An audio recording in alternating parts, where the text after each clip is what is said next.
मध्यकालीन भारतीय आर्य भाषाएं। इससे पिछली कक्षा भट्टाचार्य ने उन्होंने क्या कहा कि एक शब्द था पंक्ति के अनुसार, इसमें लगभग 41 से 43 आमतौर पर व्यंजन से अंत होने वाले शब्द नहीं, लेकिन मुख्य रूप से इस। हेलो बच्चों, कैसे हो आप सभी लोग। उम्मीद करता हूँ आप सभी लोग स्वस्थ होंगे। बच्चों, मेरा नाम अखिलेश है और मैं आप सभी का अपने YouTube चैनल पर हार्दिक स्वागत करता हूँ। बच्चों, आज का जो हमारा विषय है वो है मध्यकालीन भारतीय आर्य भाषाएं। इससे पिछली कक्षा हमने जाना था प्राचीन भारतीय आर्य भाषाएं किसे कहते हैं। प्राचीन भारतीय आर्य भाषाओं को दो भागों में बांटा जाता है, वैदिक संस्कृत और लौकिक संस्कृत। प्राचीन भारतीय आर्य भाषाओं का जो हमारे समय था वो था 1500 ईसा पूर्व से लेकर 500 ईसा पूर्व तक। अब मध्यकालीन भारतीय आर्य भाषाओं को उसी 500 ईसा पूर्व से लेकर 1000 ईस्वी तक माना जाता है। ठीक है, होता क्या है, प्राचीन भारतीय आर्य भाषा हमने पढ़ा था, हमने देखा था जो वैदिक संस्कृत था उसका कोई अपना व्याकरण नहीं था, लेकिन जैसे आगे बढ़ते हैं हम, हमारा लौकिक संस्कृत आता है, उसका क्या होता है, अपना व्याकरण रहता है। पाणिनि द्वारा व्याकरण ग्रंथ की रचना की जाती है।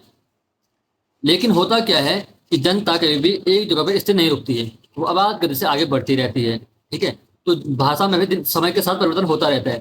तो उसी परिवर्तन के मध्यकालीन रूप को मध्यकालीन भारतीय आर्य भाषा कहा जाता है, जिसका समय है हमारा 500 ईसा पूर्व से लेकर 1000 ईस्वी तक। ठीक है बच्चों, तो आज हम पढ़ेंगे मध्यकालीन भारतीय आर्य भाषाएं। मध्यकालीन भारतीय आर्य भाषा को प्राकृत नाम भी दिया जाता है। मध्यकालीन भारतीय आर्य भाषाओं को प्राकृत भी कहा जाता है। प्राकृत के संबंध में दो मत कहे जाते हैं। प्राकृत के संबंध में दो मत कहे जाते हैं। कई लोग बोलते हैं प्राकृत जो है, प्राकृत का अर्थ है जो संस्कृत से पहले थी। कई लोग क्या मानते हैं, जो संस्कृत से पहले थी अर्थात वो प्राकृत थी। मतलब संस्कृत से भी पहले की मानते हैं कई लोग किसको, प्राकृत को। लेकिन जो दूसरा मत है वो मानते हैं संस्कृत का रूप बदलकर जो बना वो प्राकृत था। संस्कृत का रूप बदलकर जो बना वो प्राकृत था। तो ये दोनों बात आपको पता होना चाहिए कि प्राकृत के बारे में क्या क्या मत दिए गए हैं, तो आपको यह पता होना चाहिए। ठीक है, और जो हमारी मध्यकालीन भारतीय आर्य भाषाएं इसको प्राकृत भी कहा जाता है। इसीलिए आप यहाँ पे देख रहे होंगे पाली जिसको प्रथम प्राकृत कहा गया है, प्राकृत जिसको द्वितीय प्राकृत कहा गया है, ये मूल प्राकृत भी कहा गया है। तीसरा हमारा अपभ्रंश, अपभ्रंश को तृतीय प्राकृत कहा गया है। ठीक है, जो हमारा पाली है उसका समय है 500 ईसा पूर्व से लेकर 1 ईस्वी तक। जो हमारा प्राकृत है उसका समय है 1 ईस्वी से लेकर 500 ईस्वी तक। जो हमारा अपभ्रंश है इसका समय हमारा 500 ईस्वी से लेकर 1000 ईस्वी तक। ठीक है बच्चों, आगे बढ़ेंगे। सबसे पहले हम देखेंगे पाली के बारे में देखेंगे, जिसका समय हमने अभी बताया आपको 500 ईसा पूर्व से लेकर 1 ईस्वी तक। पाली मुख्य रूप से बौद्ध धर्म की पवित्र भाषा है। इसका स्वर्ण युग महात्मा बुद्ध के उपदेशों और उनके साहित्य के साथ जुड़ा है। इसलिए कई लोग बोलते हैं अगर उनको कहा जाए पाली तो वो क्या बोलते हैं, पाली अर्थात बौद्ध धर्म की भाषा। क्यों बोलते हैं, क्योंकि जो पाली का स्वर्ण युग था वो कौन सा था, महात्मा बुद्ध के जो समय था वो उसका क्या था, स्वर्ण युग था। और महात्मा बुद्ध के ये बौद्ध धर्म के जितने भी आपको उपन्यास मिलेंगे, ग्रंथ मिलेंगे, वो सब आपको पाली भाषा में मिलेंगे। ठीक है, तो इसीलिए कई लोग पाली भाषा को बौद्ध धर्म की भाषा भी कहते हैं। विद्वानों ने पाली शब्द के अर्थ में उसके उद्गम को लेकर अलग अलग मत प्रस्तुत किए हैं। ठीक है, अलग अलग मत क्या क्या दिए हैं वो देखेंगे। मूल अर्थ, जो इसका मूल अर्थ में लिया गया है इसको देखें। प्राचीन काल में पाली शब्द का प्रयोग भाषा के रूप में नहीं बल्कि बुद्ध वचन या भगवान बुद्ध के उपदेशों के अर्थ में होता था। प्राचीन काल में पाली शब्द का प्रयोग किसके रूप में था, बुद्ध वचन या भगवान बुद्ध के उपदेशों के रूप में होता था। लंका के 4वीं सदी के ग्रंथ दीपवंश और आचार्य बुद्ध घोष ने इसका प्रयोग इसी रूप में माना है। किस रूप में, बुद्ध के वचन के रूप में। ठीक है, पाली क्या है, इसमें बुद्ध के उपदेश है, बुद्ध के वचन है, वो है पाली भाषा। ठीक है, कुछ विद्वान जैसे विदुशेखर भट्टाचार्य का मानना है कि संस्कृत के पंक्ति शब्द से ही पाली शब्द का निर्माण हुआ। अगर आपसे बोला जाए कि पंक्ति शब्द से पाली की उत्पत्ति किसने माना है, तो आपको याद रखना है विदुशेखर भट्टाचार्य ने। इन्होंने क्या कहा कि एक शब्द था पंक्ति, उस पंक्ति का समय के साथ क्या रूप बदला, वो पंक्ति बना। पंक्ति में फिर समय के साथ परिवर्तन हुआ, वो पंक्ति बना, उसके पत्ती बना, उसके पट्टी बना, और उसके बाद बना आपका पल्ली बना, और उसके बाद बना आपका अंततः पाली। यह किसका मत है, यह है विदुशेखर भट्टाचार्य का। आपको याद रखना है। ठीक है, कि पाली शब्द की उत्पत्ति पंक्ति से किसने मानी है, तो आपको याद रखना है विदुशेखर भट्टाचार्य। कुछ अन्य मतों के अनुसार यह पल्ली यानी गांव से जन्मी लोक भाषा थी। कई लोग मानते थे कि पाली क्या था, पल्ली शब्द से जन्मा है। पल्ली का अर्थ क्या बोलते थे, गांव की भाषा, अर्थात जो गांव की भाषा है वो पाली है। कई लोग इस मत को भी मानते हैं। ठीक है, लेकिन सबसे प्रमाणिक मत किसका है, भिक्षु जगदीश कश्यप का था। सबसे पौराणिक मत किसका माना जाता है पाली के बारे में? भिक्षु जगदीश कश्यप का। इनके अनुसार यह संस्कृत के पर्याय शब्द से विकसित होकर पाली बना। अगर आपसे यहाँ पर सवाल बनता है कि पर्याय शब्द से पाली शब्द की उत्पत्ति किसने मानी है, तो आपको ध्यान रखना है भिक्षु जगदीश कश्यप ने। ठीक है, इन्होंने क्या कहा, एक शब्द था पर्याय संस्कृत का, उससे उसका समय के साथ उसका रूप परिवर्तन होता है, वो बनता है आपका पर्याय बनता है। फिर पर्याय में समय के साथ परिवर्तन होता है, पर्याय बनता है आपका पालियाय बनता है, फिर उसमें भी क्या होता है, रूप परिवर्तन होता है, और फिर बनता है आपका पाली। मुख्य शब्द क्या माना है? पर्याय माना है संस्कृत का शब्द। ठीक है, आगे बढ़ेंगे। पाली भाषा का मूल प्रदेश। यह प्रश्न हमेशा से विवादित रहा है कि पाली मूलतः किस क्षेत्र की बोली थी। कुछ विद्वान इसे मगध की बोली मानते हैं, तो कुछ इसे उज्जैनी, विंध्य प्रदेश, कलिंग या कौशल की भाषा कहते हैं। भाषा वैज्ञानिक दृष्टि से यह स्पष्ट होता है कि पाली किसी एक संकीर्ण क्षेत्र की सीमा में नहीं बंधी थी, बल्कि अपने मूल रूप में यह मध्य प्रदेश की वह भाषा थी जो पूरे भारत में एक अंतर प्रांतीय संपर्क भाषा की तरह गूंजती थी। ठीक है, पाली क्या थी? पाली सीमित नहीं थी, पूरे भारत में अंतर प्रांत में एक राज्य से दूसरे राज्य के बीच संचार की भाषा थी, वो थी पाली। ठीक है, तो अंतर प्रांतीय भाषा या संपर्क भाषा की तरह गूंजी थी।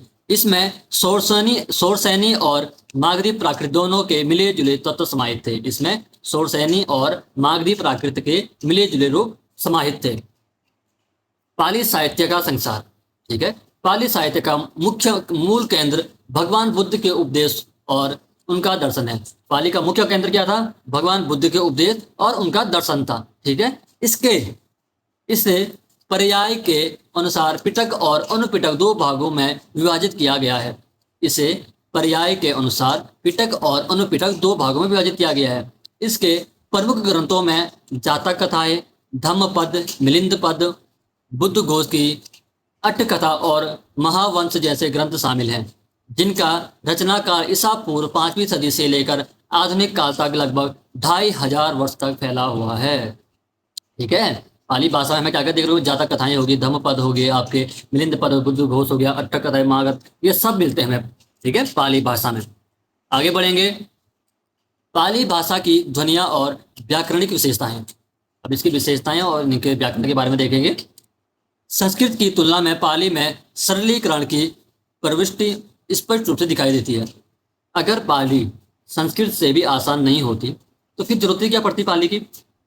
जब संस्कृत जो हमारी भाषा थी उसमें जो हमारे वचन हो या हमारे जो भी सूक्तियाँ हो, जो भी हमारे ग्रंथ थे, उनका जब हर इंसान, सामान्य इंसान उनका लाभ नहीं उठा पा रहा था, तो समय के साथ क्या होता है? बदलाव होता है, ताकि क्या हो, विचार हो या पुस्तकें हो या कोई हमारे वेदांग हो, उनका जो उनके अंदर जो विचार या उनके अंदर जो भावनाएं हैं या विचार वगैरह है, वो अधिक से अधिक लोगों तक पहुंच सके।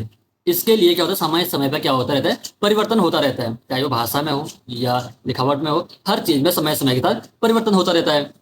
तो इसी तरह संस्कृत से ही परिवर्तित होकर क्या बना? पाली। ठीक है, क्योंकि संस्कृत में सभी लोग उसका मूल रूप से आनंद या उसका लाभ नहीं उठा पा रहे थे, तो इसीलिए जन सामान्य की दृष्टि से पाली भाषा का स्वरूप देखने को मिलता है। तो यहाँ पे संस्कृत से सरल थी, क्या थी? पाली। ठीक है, ध्वनिया। पाली के प्रसिद्ध व्याकरणविदों कच्चायन और मोगलान के अनुसार इसमें लगभग 41 से 43 ध्वनियाँ थी।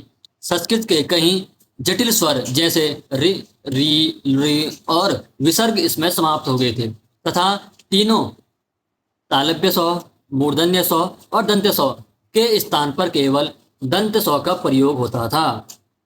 ठीक है, क्या था? 41 क्या थी इसमें ध्वनियाँ थी। ठीक है, रि, री और रि और विसर्ग इसमें समाप्त हो गए थे। जो हमारे तीनों स्व होते हैं, तालव्य स्व, मूर्धन्य स्व और दंत्य स्व, इनके स्थान पर सिर्फ पाली में दंत स्व का ही प्रयोग हो रहा था। ठीक है, आपसे प्रश्न बन सकता है पाली में कौन से स्व का प्रयोग हो रहा था? तो आगे वह तीनों स्व दिए रहेंगे, तो आपको ध्यान रखना है कि दंत स्व का प्रयोग हो रहा था। ठीक है, व्याकरण का सरलीकरण। संस्कृत की तुलना में पाली का व्याकरण अधिक सहज और लोक उन्मुक्त हो गया। इसमें कठिन संयुक्त अक्षरों का सरलीकरण हुआ और शब्दों के अंत में आने वाले व्यंजनों का लोप होने लगा। शब्दों के अंत में जो व्यंजन आते थे उनका लोप होने लगा, किसमें? पाली में, जिससे आम जनमानस के लिए इसे बोलना और समझना सुगम हो गया। ठीक है, मैंने भी आगे भी कहा था कि क्या सरलता के लिए क्या होता है, ताकि अधिक से अधिक लोगों तक वो पहुंच जा सके, इसके लिए क्या होता है, सरलीकरण होता है, परिवर्तन होता है। ठीक है, प्रथम प्राकृत यानी पाली केवल एक भाषा मात्र नहीं, बल्कि वह सात्विक एवं लोकप्रिय धारा है जिसमें बुद्ध की करुणा और उनके उपदेशों को आम जनमानस की सुलभ वाणी प्रदान की। यह वेदों की कृष्णता से निकलकर जन सामान्य के हृदय तक पहुंचने वाली चेतना का प्रथम प्राकृतिक सोपान था। ठीक है, क्या था, क्लिष्ट नहीं था, सरल था, ताकि हर इंसान के हृदय तक पहुंच सके। ठीक है, बुद्ध के वचन अधिक से अधिक लोगों तक पहुंच सके, इसलिए यह क्या थी, सरलीकरण था संस्कृत का। ठीक है, अगला हमारा आता है प्राकृत।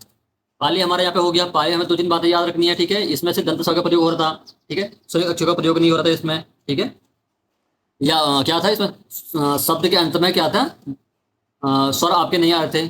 ठीक है, इस तरह जो भी हमने देखा आगे ऊपर वो आप लोग ध्यान रखेंगे। ठीक है, आगे हमारा आता है प्राकृत या द्वितीय प्राकृत, या इसी को मूल प्राकृत भी कहा जाता है। इसका जो समय है 1 ईस्वी से लेकर 500 ईस्वी तक।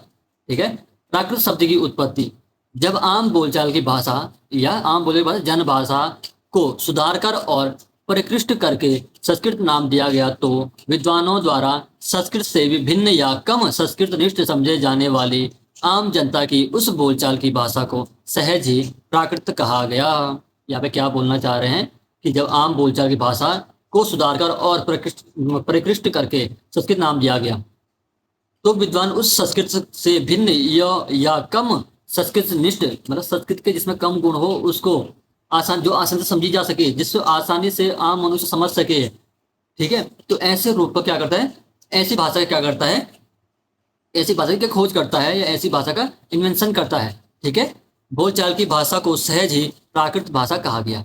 ठीक है, जो सरल हो, जो संस्कृत से कम कठिनाई के मामले में सरल हो, इस पर आम ज़्यादा से ज़्यादा लोग पहुंच सके, ज़्यादा से ज़्यादा लोग समझ सके, तो वो हमारा था प्राकृत था। ठीक है, अब आगे बढ़ेंगे।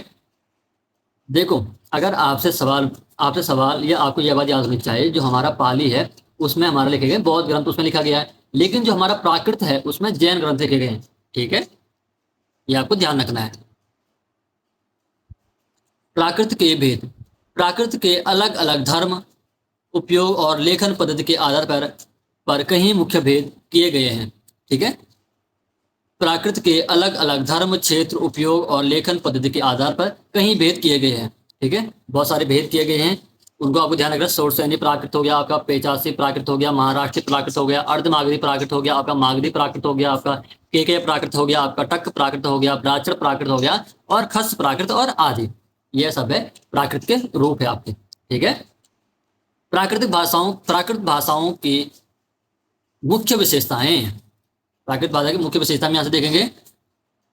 ध्वनियाँ और स्वर, प्राकृत भाषाएं ध्वनि के मामले में पाली भाषा के काफी करीब हैं। इनमें पाली की तरह ह्रस्व ए और ओ का विशेष ध्वनियों का प्रयोग जारी रहा, लेकिन आई, आउ, रे और री का सीधा प्रयोग होता था। री का प्रयोग केवल लिखने में होता था, बोलने में वह ध्वनि नहीं थी।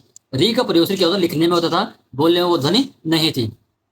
ऊष्म व्यंजन, पाली की तरह प्राकृत में शुरुआत में केवल दंत सौ का प्रयोग होता था। जैसे हमने कहा था पाली में सिर्फ दंत सौ का प्रयोग होता था, लेकिन प्राकृत में भी शुरुआत में सिर्फ दंत सौ का प्रयोग होता था। लेकिन क्या होता है, बाद में क्या होता है, बाद के समय में क्या होता है, पश्चिमोत्तर क्षेत्र में क्या होता है, तीनों सौ का प्रयोग दिखाई देने लगता है। हमारा दंत सौ हो गया, हमारा मूर्धन्य सौ हो गया, तालिब सौ, तीनों का प्रयोग हमें बाद में देखने को मिलता है। ठीक है, मागधी में केवल, अब जो हमारी मागधी है, मागधी प्राकृत है, मागधी प्राकृत में सिर्फ तालिब सौ का प्रयोग होता है, जबकि अर्धमागधी में केवल दंत सौ का प्रयोग होता है। और पेचासी में हमारा दंत सौ नहीं, मूर्धन्य सौ और तालिब सौ दोनों देखने को मिलते हैं। ठीक है, ये हम कर रहे हैं, प्राकृत की बात कर रहे हैं। प्राकृत भाषा में क्या होता है, जो हमारा नौ होता है वो ड़ में बदल जाता है, नौ हमारा ड़ में बदल जाता है। किसमें, प्राकृत में। प्राकृत में आमतौर पर व्यंजनों के अंत में होने वाले शब्द व्यंजनांत नहीं मिलते हैं। व्यंजन के शब्द अंत में आमतौर पर व्यंजन से अंत होने वाले शब्द नहीं मिलते, जिनके अंत में व्यंजन हो वो शब्द में देखने को नहीं मिलते। तो व्यंजनांत जिन्हें बोला जाता है वो शब्द देखने को नहीं मिलते हैं। द्विवचन का अभाव, संज्ञा और क्रिया आदि में द्विवचन का प्रयोग प्राकृत में लगभग समाप्त हो गया था। केवल नीय प्राकृत इसका एक अपवाद है, जिसमें कुछ द्विवचन के रूप मिलते हैं। संयोग से वियोग की ओर यात्रा। वैदिक और संस्कृत, संस्कृत मतलब लौकिक संस्कृत की बात होती है, जहाँ पे आपको संस्कृत देखने को मिले वहां पे हो गए लौकिक संस्कृत। वैदिक और संस्कृत भाषाएं संयोगात्मक थी और पाली में भी यही विशेषता सुरक्षित थी। लेकिन प्राकृत काल आते आते भाषा अनो अयोगात्मकता या वियोगात्मकता रूप की ओर तेजी से बढ़ने लगी। ठीक है, ये क्या बोल रहा है कि जब हमारा वैदिक या लौकिक संस्कृत था उस समय क्या थी, संयोगात्मकता थी और पाली में भी यही विशेषता सुरक्षित थी। लेकिन प्राकृत काल आते आते क्या होता है, भाषा में अयोगात्मकता या वियोगात्मकता रूप में की ओर तेजी से बढ़ने लगती है। ठीक है यहाँ पे हमारा प्राकृत समाप्त होता है। इससे आगे अगर हम देखें, जो हमारा तीसरा आता है वो आता है हमारा अपभ्रंश। अपभ्रंश को या तो तृतीय प्राकृत बोल सकते हैं या अपभ्रंश, जिसका समय हमारा है 500 ईस्वी से लेकर 1000 ईस्वी तक। 500 ईस्वी से लेकर 1000 ईस्वी तक। अपभ्रंश का अर्थ, अपभ्रंश का शाब्दिक अर्थ है घिरा हुआ या बिगड़ा हुआ। प्राकृत भाषा में समय के साथ जो ध्वनियां और व्याकरण संबंधी बदलाव आए उन्हें पंडितों ने अपभ्रंश या अवभ्रष्ट कहा। देखो, प्राकृत भाषा में समय के साथ जो ध्वनि और व्याकरण संबंधित बदलाव, प्राकृत भाषा में जो बदलाव आए उन्हें पंडितों ने क्या कहा, उन बदलावों को पंडितों ने क्या कहा, अपभ्रंश या अवभ्रष्ट कहा। अपभ्रंश का मतलब क्या है, घिरा हुआ या बिगड़ा हुआ। तो प्राकृत का ही बिगड़ा हुआ रूप क्या कहलाया, अपभ्रंश या अवभ्रष्ट कहा गया। ठीक है, अपभ्रंश भाषा प्राकृत और आधुनिक भारतीय आर्य भाषाओं जैसे हिंदी, गुजराती, मराठी आदि के बीच की कड़ी है। हर आधुनिक भारतीय भाषा का जन्म किसी न किसी अपभ्रंश से हुआ है। हर आधुनिक भाषा का जन्म, जो हमारी आधुनिक भाषाएं, किसी न किसी अपभ्रंश से हुआ है। अगर हम आगे पढ़ेंगे, इसके बाद कंटिन्यू बने रहोगे आप, तो इसके बाद हम हिंदी के क्षेत्र, उसके किस अपभ्रंश से कौन सी आपकी उपबोली या आपकी वो विकसित हुई है उपभाषा, तो वो देखोगे आप, आपको पता चल जाएगा। ठीक है, अपभ्रंश के भी भेद है। प्राकृत सर्वस्व ग्रंथ में अपभ्रंश के 27 भेद बताए गए हैं। अपभ्रंश के 27 भेद किस ग्रंथ में बताए गए हैं, अगर आपसे सवाल बनता है तो प्राकृत सर्वस्व ग्रंथ में कितने भेद बताए गए हैं, 27 भेद बताए गए हैं। लेकिन मुख्य रूप से इसके 6-7 मुख्य भेद माने जाते हैं। ठीक है, वो 6-7 मुख्य भेद कौन कौन हमें ध्यान रखना है, सोरसेनी, केकया, तक, ब्राचड़, महाराष्ट्री, अर्धमागधी और मागधी। इसके अलावा डॉक्टर चटर्जी, कौन से चटर्जी, सुनीति कुमार चटर्जी ने पर्वतीय क्षेत्रों के लिए खस अपभ्रंश की भी कल्पना की है। ठीक है, इसकी मैंने नीचे टेबल लगी है, उसको अभी देख लेंगे। ठीक है, पहले हम अपभ्रंश की मुख्य विशेषताएं देखते हैं। उच्चारण और स्वर। री का प्रयोग लिखने में होता था, लेकिन इसका उच्चारण री होता था। री का प्रयोग क्या लिखने में होता था, लेकिन उसका उच्चारण कैसे होता था, जैसे हम रॉ के ऊपर छोटी की मान लगाते हैं वैसा इसका उच्चारण होता है। ठीक है, तालव्य स्व का प्रयोग केवल मागधी में था, जबकि लू का प्रयोग महाराष्ट्री, मागधी और सोरसेनी क्षेत्रों में मिलता था। जबकि यहाँ पे लू नहीं लुरु होगा, लृ, जबकि लृ का प्रयोग महाराष्ट्री, मागधी और सोरसेनी क्षेत्र में मिलता था। ठीक है, स्वरों का अनुनासिक रूप चंद्र बिंदु जैसा प्रयोग होने लगा। जो अनुनासिक होते हैं ना, उनका प्रयोग कैसा होता है, चंद्र बिंदु हम देखते हैं ना ऊपर से, तो उनके रूप में होने लगा। ठीक है, कब की बात हो रही है, अपभ्रंश की बात हो रही है। ठीक है, संगीतात्मक स्वराघात समाप्त हो चुका था और बलात्मक स्वराघात विकसित हो गया था। कब की बात हो रही है, अपभ्रंश में। ठीक है, उकार बहुला। अपभ्रंश एक उकार बहुला भाषा थी, यानी शब्दों के अंत में ऊ की मात्रा आती थी, जैसे एक को, कारणों, पियासो, अग्गु, मूलु आदि। जिन शब्दों के अंत में जो शब्द, जिस शब्द से लास्ट में अंत होता है, जिस स्वर से अंत होगा, वो हमारा उसका बहुला कहला जाता है। उकार बहुला, आकार बहुला, ठीक है, उकार बहुला, ठीक है, वो हमारे बहुला क्षेत्र हो जाए अपभ्रंश। ठीक है, यानी शब्दों के अंत में ऊ की मात्रा अधिक होती थी। अगर किसी शब्द में अगर आ की मात्रा अधिक दिखाई दे लास्ट में, तो हमारा आकार बहुला हो जाएगा। ठीक है, किसी शब्द का अंत अगर आ से हो रहा है, उसका लास्ट में आ स्वर की जो मात्रा लगी है, तो हमारा आकार बहुला हो जाएगा। अगर किसी में ई की मात्रा लास्ट में आ रही है तो ईकार बहुला हो जाएगा। जैसे यहाँ पे कहा जा रहा है अपभ्रंश में क्या था, ऊ जो लास्ट में मात्रा थी उससे शब्द का अंत होता था, इसलिए यह उकार बहुला शब्द थे। ठीक है, व्याकरणिक बदलाव। भाषा काफी हद तक वियोगात्मक हो चुकी थी। ठीक है, भाषा काफी वियोगात्मक हो चुकी थी। नपुंसक लिंग समाप्त हो गया था। शब्दों के रूपों की संख्या बहुत कम हो गई थी। संस्कृत में जहाँ लगभग 20 रूप होते थे, वहीं अब केवल 5 से 6 ही रह गए थे। ठीक है। अपभ्रंश और अवहट। कई विद्वान जैसे डॉक्टर सुनीति कुमार चटर्जी अपभ्रंश और आधुनिक भाषा के बीच की कड़ी को अवहट कहते हैं। सुनीति कुमार चटर्जी क्या बोलते हैं? अपभ्रंश और आधुनिक भाषाओं के बीच की कड़ी को अवहट बोलते हैं। परंतु वास्तव में अपभ्रंश और अवहट अलग भाषाएं नहीं है। लेकिन वास्तव में अपभ्रंश और अवहट अलग भाषाएं नहीं है, बल्कि यह एक ही भाषा के अलग अलग समय के नाम है। अपभ्रंश बोलो, अवहट बोलो, अपभ्रष्ट बोलो, ये अलग अलग नाम तो अलग अलग है, लेकिन अलग अलग क्या है? एक ही भाषा के अलग अलग समय के नाम है। ठीक है, इसलिए इसमें कंफ्यूज नहीं होना है। नाम है। समय के साथ अपभ्रंश शब्द ही घिसकर अवहट या अवभ्रष्ट कहलाने लगा। यह बिल्कुल सच बात है। ठीक है। अपभ्रंश से आधुनिक भारतीय भाषाओं का विकास। विभिन्न अपभ्रंशों से किन आधुनिक भाषाओं का जन्म हुआ, उसकी तालिका नीचे बना रखी है। तालिका थोड़ा इसमें करेक्शन करना है, मैं सही कर लूंगा, लेकिन अभी के लिए मैं आपको बता देता हूँ क्या क्या कहाँ पे क्या है। ठीक है। सर्वप्रथम हमारा आएगा, ठीक है, चलो, अपभ्रंश, विकसित आधुनिक भाषाएं, उपभाषाएं। सबसे पहले जो हमारे शौरसैनी अपभ्रंश, शौरसैनी अपभ्रंश, उससे कौन कौन सी हमारी आधुनिक भाषाएं विकसित है? ये उपभाषाएं हैं पश्चिमी हिंदी, राजस्थानी हिंदी, पहाड़ी हिंदी और गुजराती हिंदी। ठीक है। उसके बाद हमारा है केकई। केकई से कौन सी हमारी? लहंदा। उसके बाद है टक। टक से क्या है हमारा? पंजाबी। उसके बाद है ब्राचड़। ब्राचड़ से कौन से भाषा? सिंधी। उसके बाद है महाराष्ट्री। महाराष्ट्री से मराठी। उसके बाद अगला आता है हमारा मागधी। मागधी से हमारा बिहारी, बंगाली, उड़िया और असमिया। ठीक है, ये हमारे किससे? मागधी से। उसके बाद हमारा आखिरी आता है अर्धमागधी। अर्धमागधी से हमारी कौन सी वो है? पूर्वी हिंदी। ठीक है। तो इस प्रकार हिंदी भाषा का उद्भव अपभ्रंश के शौरसेनी, मागधी तथा अर्धमागधी रूपों से हुआ है। जो हमारी आधुनिक भाषाएं हैं, इनका विकास किससे माना जाता है? हमारा शौरसेनी अपभ्रंश के शौरसेनी, मागधी और अर्धमागधी के रूप से माना जाता है, इनसे हुआ है। ठीक है। ये तालिका आपको याद रखनी है, कौन सी विकसित भाषाएं किस किस अपभ्रंश से हुई है। शौरसेनी से क्या क्या है? पश्चिमी हिंदी, राजस्थानी, पहाड़ी, गुजराती। और के कैसे क्या है? लहंदा। टक से क्या है? पंजाबी। ब्राजर से सिंधी। मराठी हो गया आपका मराठी से। और मागधी हो गया आपका, मागधी से क्या क्या हो गया आपका? बिहारी हो गया, बंगाली हो गया, उड़िया हो गया, असमिया हो गया। अर्धमागधी से आपका एक ही है, पूर्वी हिंदी। ठीक है। तो आज की कक्षा हमारी यहीं पे वाइंड अप होती है। ठीक है। अब हमारा हो गया है प्राचीन भारतीय आर्य भाषाएं, हो गया हमारा मध्यकालीन भारतीय आर्य भाषाएं भी हमारा हो गया।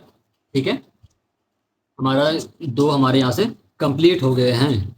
इसके बाद हमारा आएगा आधुनिक भारतीय आर्य भाषाएं। ठीक है, जिसका समय हमारा लगता है 1000 ईस्वी से अब तक। उसको हम अगली कक्षा में कवर करेंगे। तब तक के लिए जय हिंद, जय भारत। आपको क्लास कैसी लगी? लाइक, शेयर और कमेंट की जरूरत है। धन्यवाद।